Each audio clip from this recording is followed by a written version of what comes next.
You know what's really fun about these videos is sometimes I'll go back and rewatch them, and it turns out I've been live for a few seconds longer than I think, and it's like, what the hell was I doing? This is probably one of those times, but hey, who cares? We're back. It's Comics in 5 Minutes. I'm your ever-loving host, Shorty, and after messing around trying to figure out what to review, I eventually decided on Dune, House of Atreides. There's a few reasons why I picked this one. Number one, I've already got the Batman Harley Quinn one at the counter, so that's fine. We've got plenty of Werewolf by Night, so that's fine. And to be honest, the Assassin's Creed Valhalla, as much as I like the Assassin's Creed games, I don't really go for the video game adaptation comic books, so I wasn't overly excited about it. Plus, it's Cavan Scott, who is doing one of the best comics I'm reading at the moment. But last time I read something he did where he was doing a tie-in to something, it was not impressive. So I'm a little bit skeptical. I want to keep this Cavan Scott in my head as this great writer who did Shadow Service.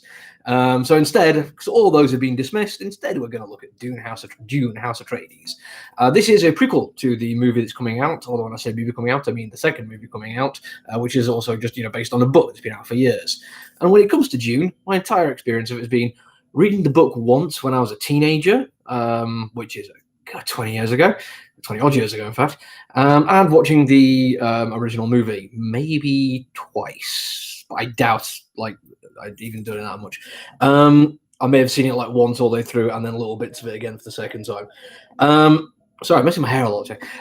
So I don't know much about it. I definitely remember that much in the fine details. The only other experience I've got of Dune is the song by Iron Maiden, which I remember listening to before I read the book, which sounds like absolute nonsense if you knew that.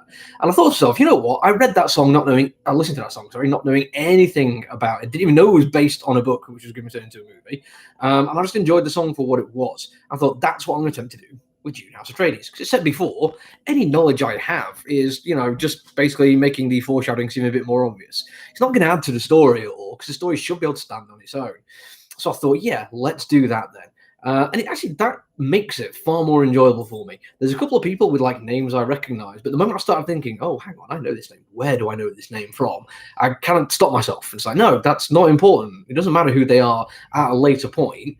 This shouldn't be about telling us nothing but what is going to happen later. It should just be a good story on its own. And it actually is. Because the one thing I'll say about Dune, the original book that I remember well, is that it's actually a real interesting little look at politics and economics. It's basically talking a finite resource which is essential for travel, controlled by corporations and various trading organizations. And it's like, right, okay, so this could be good. And you get to see people what people are willing to do to move up and down in the political spectrum to basically get more power over this thing. Because without the spice, nothing happens. And it ends up also having some great action sequences as well. I thought, yeah, okay, this comic book actually captures all of that. You've got some characters which are, I'd say, maybe a little bit thin, just a little bit. They're more like they're the most important aspects rather than much depth to them.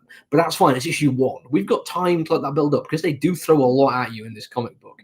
And I think that's a good thing because it's not doing it in a way like, oh, it's okay, you know what's going on because there was all this these other books, many books and these movies and TV show and all that kind of stuff. It's like, no, don't worry about it. Here's just a story. And we're going to throw it all at you, and we expect you just to pick it up and run with it. And that's pretty brave, and I've got to admire them for doing that. And yeah, there is a couple of cool action sequences as well. Probably the only disappointing thing I'm going to say is, I'm going to show you the cover again, because that is Dan Mora art. And if you know me at all, I'm a big fan of Dan Mora. His art on Once and Future is absolutely outstanding. So when I'm flicking through the comic book, I actually see this double panel page here, and it's like, wow, okay, yeah, fair enough. But take a look at that bad boy. I mean, if you don't know anything, if you know anything at all about Dune, you know what's going on there, yeah? The only problem is, this is a bit at the back, which is an exclusive first look at the Dune graphic novel. There's actually, on the next page over, you actually see a little thing there. That's what that is. And it looks beautiful. It looks amazing. I cannot wait to read that, because the internal artwork in this one, it's all right. But it doesn't have that really good sense of intensity. There's cool sci-fi little bits going on here, like the huge factory there, the flying ships and the futuristic vehicles. Everything feels very cool and very sci-fi. And they managed to do it in such a way that it doesn't fall into doing sci-fi cities. My mind goes to Cyberpunk. no, that actually does look like, you know, really cool, far-flung future stuff. I like the detail of the planet that they're on has rings. That's kind of a cool little thing, but the internal artwork doesn't compare to either the cover, and they've got a whole bunch of different covers done by way better art than is in the actual main book, or even to the artist they've got to do the actual official graphic novel. And I think that's going to be the point where I'm struggling to sell it to people. It's a cool story, cool action sequences. There's a bullfight. I'm against bullfights, but it looks great in the comic book. And let's face it, it's a fictional bull in a sci-fi world, so who cares? But honestly, the actual core artwork just feels like it's not quite up to scratch, and that's frustrating.